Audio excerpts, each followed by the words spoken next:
ராம் ராம். வாழ்க வளமுடன். Voice of காஞ்சி நேயர் அனைவருக்கும் இனிய மாலை வணக்கம்.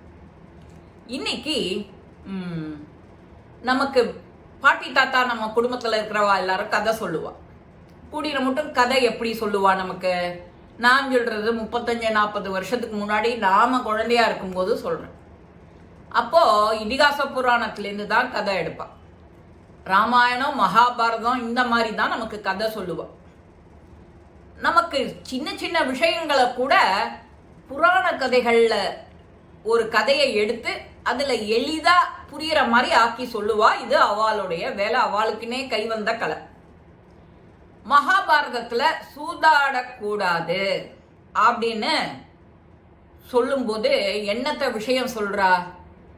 அவன் தர்மர் தன்னோட மனைவியவே புத்தி பேதலிச்சு போய் அடகு வச்சு விளையாடுற அளவுக்கு ஒரு பெரிய கட்டப்பழக்கம் அதனால சூதாடாதே அப்படின்னு சொல்லி நம்மள வளர்க்குறான். அதுக்கு பல உண்மைகளையும் கருத்துக்களையும் அதுலேருந்து எடுத்துக்கணும்.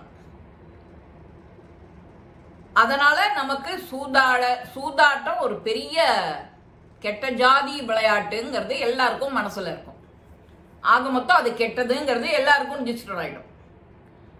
ராமாயண கதையில ராவணன் என்ன பண்றான்? பெரிய சிவபக்தனும். சாமவேதத்துல ரொம்ப சிறந்து விளங்கினான் ராவணன். அப்பேற்பட்ட ராவணன் ஒரு முறையும் சிவனை கும்பிடணும், பிரேயர் பண்ணணும், போகணும், பார்க்கணும், அருள் வாங்கிக்கணும், ஆசை வாங்கிக்கணும்னா நேர சிவலோகம் போயிடுவான். அங்க போய் சிவனை மகிழ்விச்சு இந்த வேதங்களை ஓதி அவன் ஆசி வாங்கிக்கிறது வழக்கம்.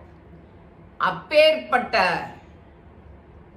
இவனுக்கு ராவணனுக்கு ஒரு பெண்ணாசை வந்துடுத்தோம். அடுத்தவனுடைய மனைவிய அபகரிச்சு வாழறது, அந்த அடுத்தவன் மனைவி மேல ஆசைப்படுறது பெண்ணாசை.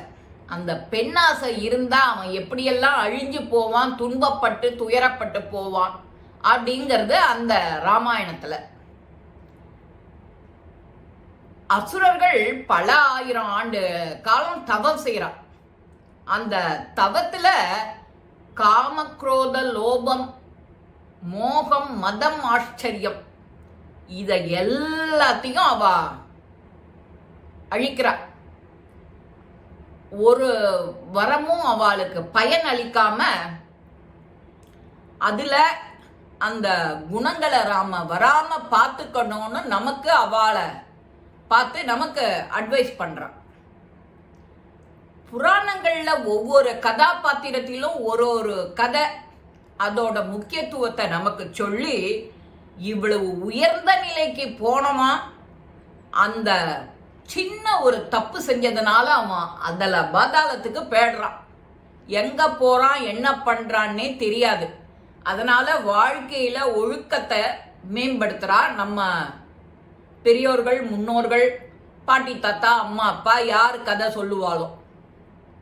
இப்ப மாதிரி மொபைலோ கார்ட்டூனோ எதுவும் கிடையாது. இப்ப குழந்தை சாப்பிடணுமா உடனே ஒரு டேபை கொடு, உன்னோட மொபைலை கொடு, அந்த கார்ட்டூன் சேனலை போடு, கொஞ்ச நேரம் அது இதே காக்கா பாட்டி வடை சுட்ட கதையை சொல்லின்னு இருக்கோம். இல்லைன்னா இதே ராவணன் கதையை, ராமன் கதையை சொல்லின்னு இருக்கும். அது பார்த்துக்கிட்டே இருக்கும். இவ அம்மா வாயில டப்பு டப்புன்னு அடைச்சி விடுவா. இப்படித்தான் இப்பத்திய லைஃப் ஸ்டைல் போயின்னு இருக்கு. பாட்டி சொல்ற கதை சொல்ற பாட்டியையும் காணும். பாட்டி எங்க இருக்கான்னே அவ ஃபேமிலியில தெரியாத நிலைமை தான் இப்போ இருக்கு.